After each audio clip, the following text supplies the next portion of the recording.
Got it. All right. Hello, hello, hello. Welcome, everybody. I'm just going to give it another second. My computer's slow, and I just want to make sure that we are, in fact, going live right now. Yes, we are. So that is fantastic. So hello, it is Christy here from Version of You 2.0, and I have a spectacularly amazing guest with us tonight. And she comes to us at the most impeccable time, because we do have the season of shopping on hand, right? We're all going to be going to the malls for every paycheck. We're going to have to take some of that paycheck and put it towards shopping, or potentially, if we don't have money in the paycheck, we're using credit cards to go ahead and buy for other people. So I wanted to bring Melissa on so she could answer some questions for us today in order just to help us in dealing with debt in general. It just so happens that, it's that time of year where we do tend to spend a little bit more money. So I think for you watching, it's just a great opportunity for you to sit back and pay attention. And as always, if you've got questions or comments and we're not able to reach you in this moment, because I have a really hard time seeing the comments come through while I'm interviewing, I will be able to get back to you. And where I certainly can't get back to you, Melissa will be able to get back to you. Okay. And of course, if you require her services, she is not far away, because we are all available on this online global platform. Okay.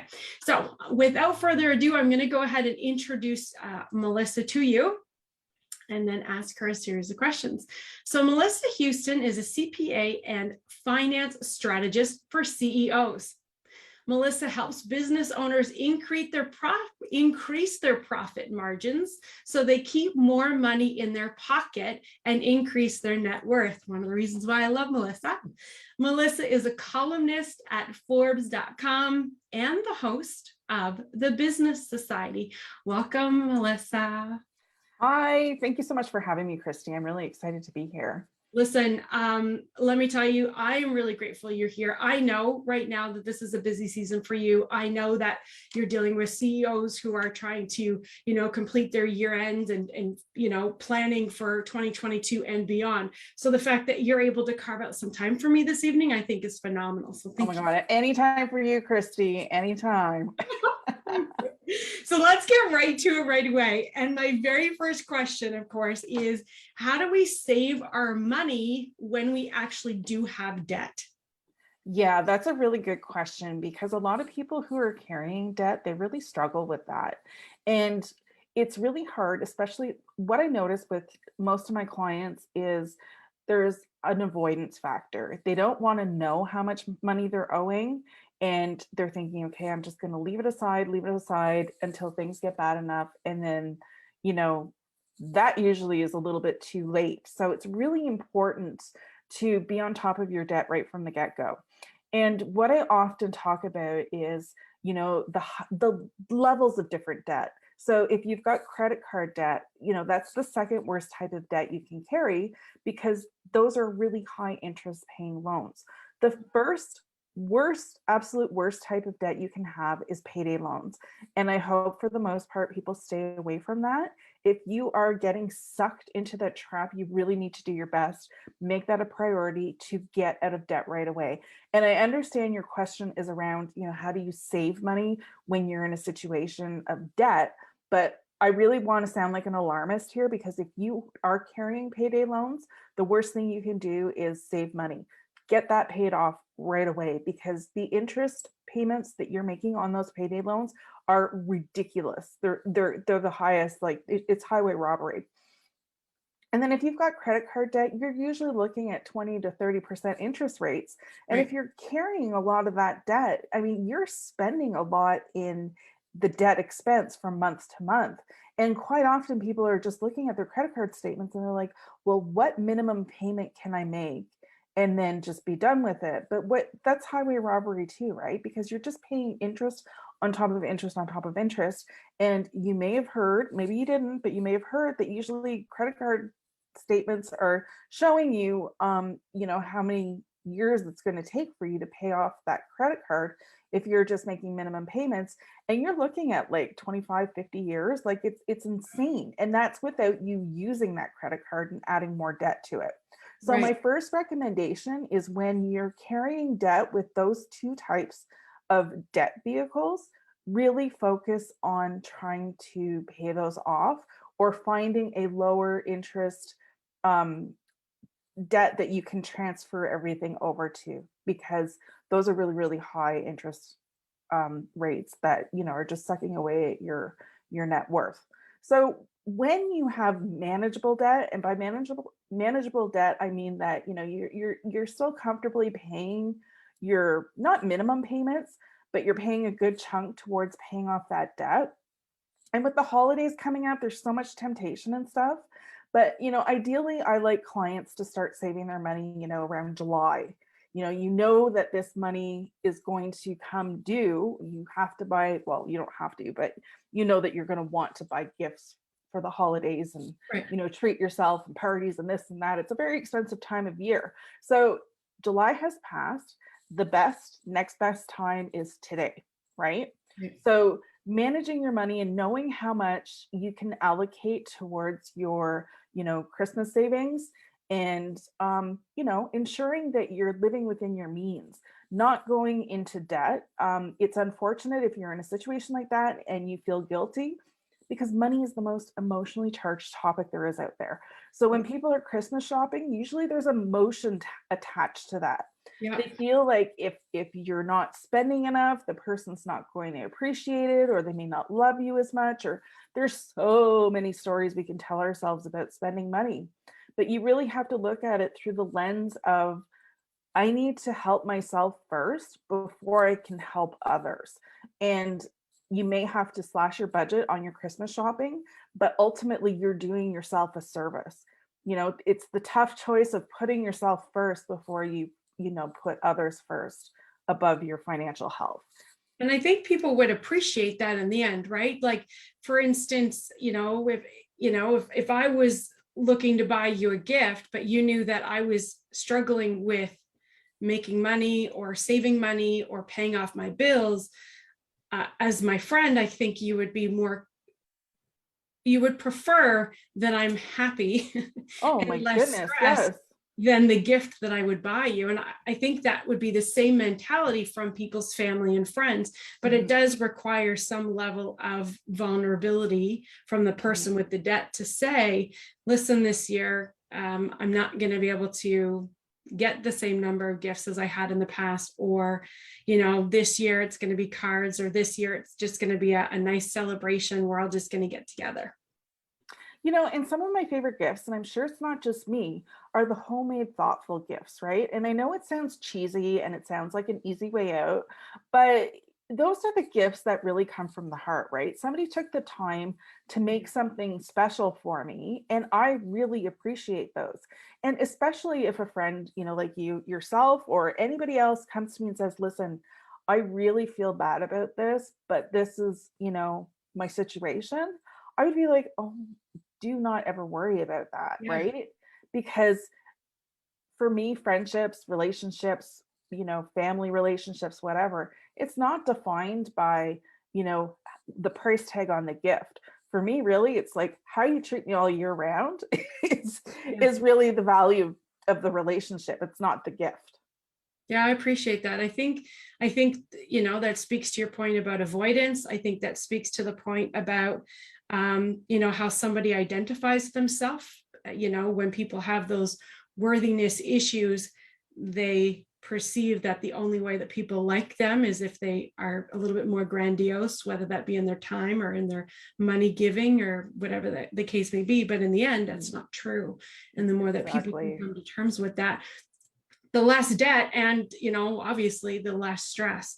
So it sounds like whenever you're talking about money saving, kind of money saving techniques, the first one is really, eye on the prize and paying attention to those ways of borrowing money that have the highest interest rates. And you refer to those as the pay loans, and then the the credit cards with the high interest rates of the 20 to 30%. Yeah. And, paying those down. Would you suggest then that people get lines of credit? Would that be a potential solution? It's a potential solution, but you really need to be disciplined, right? So if you're going to open a new debt vehicle, you really need to have that discipline of not keeping the debt level of what you're trying to pay off, Right. and adding, to like having your debt snowball into something that, just gets you further into debt. So what I always recommend is if you're fortunate enough to be in the situation where you can transfer your debt to a lower interest paying vehicle, close that credit card. Yes. Close, or if you don't want to close it, just rip it up. Don't keep the credit card number, anything like that, or freeze it. Whatever you have to do, keep it out of sight, out of mind, so you don't use it. So that takes a lot of discipline. I think getting rid of it, I think burning up. So Yeah, you I mean, can't. credit cards can certainly be a trap. Yeah. But another thing that's a big trap, which not a lot of people are acknowledging right now because the interest rates on them are so low, is your mortgage. Right. So, we're facing increased housing prices. The interest rates are historically low. People are oh my God, I lost my word, but like, Extended? thank you, overextending themselves. Yeah. And, you're setting yourself up to be in a vulnerable situation because interest rates will probably start rising. And I know we keep hearing this, but whether it's now or 10 years from now, they will rise. And if you're still carrying a huge balance on your mortgage, you will suffer from that. So mortgage payments are extremely important to pay off. Your lines of credit, anything where you're carrying debt, it's eroding at your wealth because carrying debt costs a lot of money. Even your mortgage payments, you may be paying, 1.5% interest, but if you're carrying a $600,000 mortgage, that adds up to huge money. So, I mean, thinking about, back in the 80s, somebody carrying a $600,000 mortgage for their house was completely unheard of, especially since the interest rates were hitting 10%. Yeah. And that's huge money when you're talking about, I where remember you at one live. point we hit, I think it was 18%, because I Yeah. remember being young and my parents having the conversation and asking, what are you talking, like trying to Yeah. decipher code, if you will. And they're like, yeah, no, this is kind of Yeah. much. So yeah, I mean, can you imagine 18% off of a mortgage? No, I couldn't imagine that. I mean, that's like credit card debt, right? Yeah, it is Yeah, for yeah. like very huge amounts of money. Yeah. Okay. So some of the trending ways that we spend our money that gets us into debt. Holidays. Yes. Keeping up with the Joneses. That's a huge one, right? A lot of people are looking at their neighbors and their friends and seeing, all the great things that they're buying and wondering, why can't I afford that? And then finding ways where they can afford it. I mean, they're overextended. Keeping up with the Joneses is definitely a bad idea. And, just to share personal stories is, when I was working as a tax accountant, I would play this little game where, clients would come in the door and I would judge, how much money they'd have by the way they're dressed and, where they live and stuff like that. It was just a game to keep me amused, right? Because I was bored out of my mind doing taxes. But what I found is most millionaires did not play the part. And Right. the ones that played the part were the ones who did not have any wealth.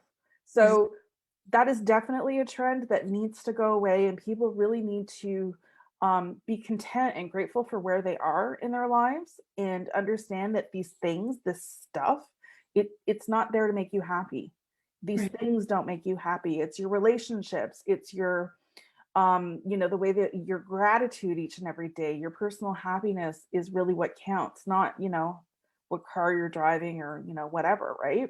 Yeah. So I really caution people against that because financial health is a pillar of health, right? I mean, I love you because you talk about physical health and mental health, and financial health is just as important because if you've been in a stressful situation with finances, and I know I have, when I'm stressed out about money, I can't sleep.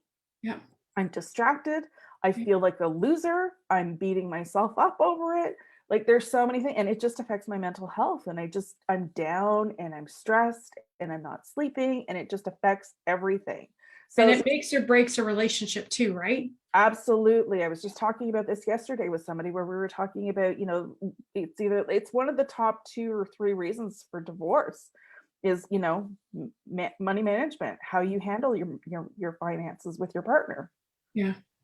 Yeah, 100%. Yeah. Yeah, I don't, you hit them all. I mean, so I guess the only question that kind of spurred in my mind was, I'm wondering how online shopping, because Oh, first of all, people have been stuck at home for a really long time. People have turned to yeah. social media just to buy a couple hours of time because, it feels like they're watching paint dry otherwise. Yeah. And, we certainly know that there's been an influx of online shopping. I'm curious, and I'm not asking you to know the answer, but it's more of I'm curious if the level of debt has gone up as a result of the increase of online shopping, just because it's so easy, it's so accessible. Exactly. And it's a really interesting question, right? Because with the pandemic and everything going online and everybody stuck online shopping, the statistics were showing that, yeah, online shopping definitely had increased. However, consumer debt levels had not. Right. But now that the world is opening up again, they are finding that consumer debt levels are starting to rise. Interesting. Yeah. So whether it's, online shopping or going into a store and shopping, what I always recommend to clients is if you're using plastic, it's so easy to get carried away by just swiping, Yeah. oh, that's $100. Here you go. Swipe, swipe, swipe. And then you get home and most people just ignore the receipts. They don't, they have a general idea of how much they spent, but they don't really know. And then they freak out when the credit card statement comes and, they know that they spent a lot, but they don't really pay attention. So Yeah. what I really want clients to do is if you have to just add it up manually, even as you're spending, use an app, use your notes in your iPhone, whatever you need to use, but track that so that you understand that, after you've spent, $300-400, that you are aware of that and see how that makes you feel. Like if you're feeling, that heightened stress, that means that you're not okay with it. There's some friction there, right? And you don't want to put yourself in a situation that you're just not okay with. So, you need to live within your means, because when you're not living within your means, that is the fastest way to bankruptcy. And unfortunately, this happens to many, many people. And it's increasing. Statistics say that bankruptcy is increasing for professionals higher rate than any other level of person. Wow. And is Yeah. that because they were making enough money before that they just weren't cognizant of the kind of budget keeping skills or requirements that were needed? Yeah, because these statistics started rising before the pandemic. So Yes. what the professionals were feeling is that, there's that sense of entitlement that comes with that high salary, right? And I remember I had written an article for Forbes last year where I was like, it's not your salary that makes you rich. And that is still to this day one of the highest ranking articles because people were just devouring that. Mhm. And the reality is, you could be making 100,000, 250,000, 500,000, whatever your income is, whatever your salary was. If you're spending all that on stuff, which is extremely possible, people don't realize how possible it is, but it is totally possible. You can still be broke. So you need to manage your money in the way that you can carry no debt, invest in appreciable assets, build your wealth, and live within your means. So it's super important. So then for the third question then, which is any other useful tips, when you talk about appreciable assets, what would those be? So, a lot of people tend to look for things to buy, like I'm just trying, like big screen TVs, luxury cars, consumables, things that and an appreciable asset is like investing your money into real estate, because real estate traditionally it may not do well, for a certain period of time, but over the long haul, it will increase in value. Um, Another one is, investments like, stocks and bonds. You really need to know what you're investing in, but when you understand what you're investing in, it has the potential to earn money. You're making money on your money over time. So creating passive incomes, like creating businesses where you can, get that passive income, whether you're selling digital courses or whatever.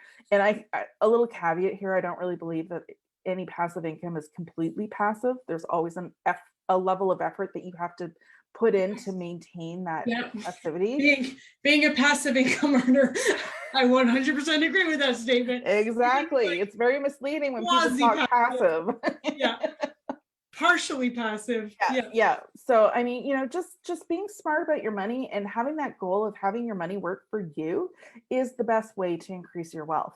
And business owners, if there's any business owners in this listenership, you are in a unique position to build your wealth better than anybody because you have control, or more control over how much money you're making than you would as an employee. So be cognizant of that, and you be mindful of where you're putting your money, and build that business so that there's value there, and that it increases your net worth. Yeah, I agree with you. Yeah, I actually wrote something about that. And I think I wrote something about that, whether it was an article or a post, but it was about the whole concept of, having a money ceiling. And when you have a job, you have a money ceiling, but when you are self-employed to some extent, you can raise that money ceiling. You've got a lot more leverage, Absolutely. And, the first thing I always do with clients when I start working them, whether it's personal finances or business finances, I ask them to check in on what's going on in their mindset, because that is the number one dictator of how you're going, or like what your relationship is with your money and how you're going to be managing money. So if you're comfortable living with debt because there was always debt around you, you're going to continue that until you start working on it. So I'm really glad you brought up the mindset issues, because money mindset is huge. Yeah. Oh, yeah, 100%. The way that you had all of these instilled beliefs about money, people firmly believe that, money is the root of all evil. And I'm just like, I'm so grateful I don't believe that to be true. Yeah, it's not one part in my cellular DNA do I believe that to be true. Well, there's so much good you can do with money. That's Oh, how I always counter, clients who come to me and say, well, if I have money, I'll be greedy, or I only need to make as much as I need to survive, and oh, stuff like that. And it's like, no, that's not okay. It's okay to be wealthy. It's okay to build your wealth and manage your money well, so that you are feeling stress-free and financially comfortable throughout your life. yeah. You're entitled to that just as much as anybody else. If you're working for it and you've earned it, then kudos to you. There should be no shame around that. And you talked about it as like a pillar of health, and it is. I agree with you wholeheartedly. It's almost like somebody saying, well, I don't deserve to be healthy. That's how I equate somebody saying, I don't deserve this wealth. I'm like, I don't understand that. That doesn't compute. We all deserve, to have this beautiful vehicle to bring us as much joy and happiness as we could possibly, experience in a lifetime, and then all of the lifetimes that we bring into the world. Exactly. And if you do achieve that level of wealth where you can afford to have the luxuries in life, go for it. Yeah. The only time it causes a problem is when you can't genuinely afford these things. Right. That's where you're getting into an issue. But when you get to the point where you can afford it, that's what life is for, to enjoy. Yeah. Yeah. And then what's your take on money being energetic, like an energetic currency attached to it? I hear a lot about that, and I know there's a lot of woo around money and money mindset, and believing in abundance and all sorts of stuff like that. I am a level-headed person. I'm a no fluff kind of gal, and I call BS on, the attitude of, well, if you just manifest it, you're going to bring in $1 million. That's bull, right? Like, come on. We all work for a living. We know how hard it is to make $1 million. So if you're blessed with $1 million, it's because you've worked your butt off, or you've won a lottery, or you got a big inheritance or whatever. But if you're coming through it because you've worked for it, it's not because you manifested that stuff. You had a work ethic and you worked hard to get it. And you need to have that money mindset so that you can manage that money, be responsible, and keep that balance so that you don't get back to being broke. Right. I do believe in the energetic currency, but I agree with you 100% with what you're saying.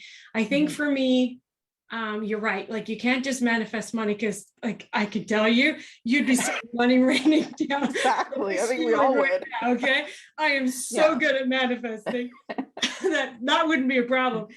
But you have to take action. And part of Yep. the taking action is not having the money blocks in place, not having all of these beliefs, this kind of conditioned self of what you don't think that you can achieve. Because if you Exactly. don't think that you can achieve it, then you're exactly right. Exactly, exactly. So that's why, even though you may feel like, you've checked in your money mindset today and you feel like, okay, everything's great, but maybe next week something completely derailed you and you're feeling down in the dumps. Check in with it then. Are you still doing okay with your money mindset? It is especially important for business owners as well because your money mindset affects everything in your business from sales to how you manage your money to debt levels to everything, right? So if you're not feeling worthy of being wealthy, there's an issue right there that needs to be addressed. Wow, this was really, really good. I definitely would love to have you back on in the future. I think probably one of the best things that we can do is bring you back. I mean, we'll bring you back sooner if you're willing and able, but in July when you can kind of crack the Exactly. whip, right? Yep. Start thinking about those holidays. But I Yeah. mean, after Christmas, what's the next thing you want to save for? Is it a vacation? I mean, especially if you live in Canada, Yeah. chances are you're going to want to get, your butt down south somewhere before the winter is over. Make sure that you're planning and saving for those things. They shouldn't be spontaneous purchases.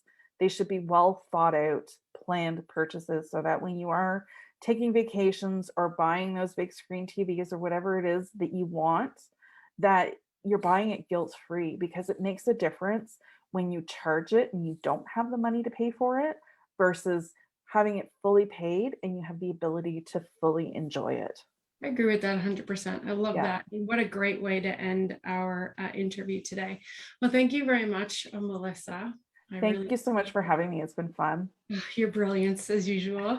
Everybody, thank you for watching. If you're watching on the replay or if you're here live with us this evening, leave us comments. Let us know if there are particular questions that weren't addressed that you would like Melissa to be able to dive in further, or if there's a particular topic that you would like me to invite Melissa to speak on in the future. So when we can get her, we'd love to have her. She's got this wealth of knowledge, and I'll make sure that I put her contact information in one of the comments as well. So if you feel as though you need to reach out because you are looking for some support, either she can help you or will likely be able to refer you out if she's not able to help you.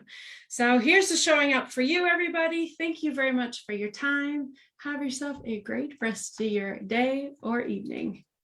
Peace. Bye.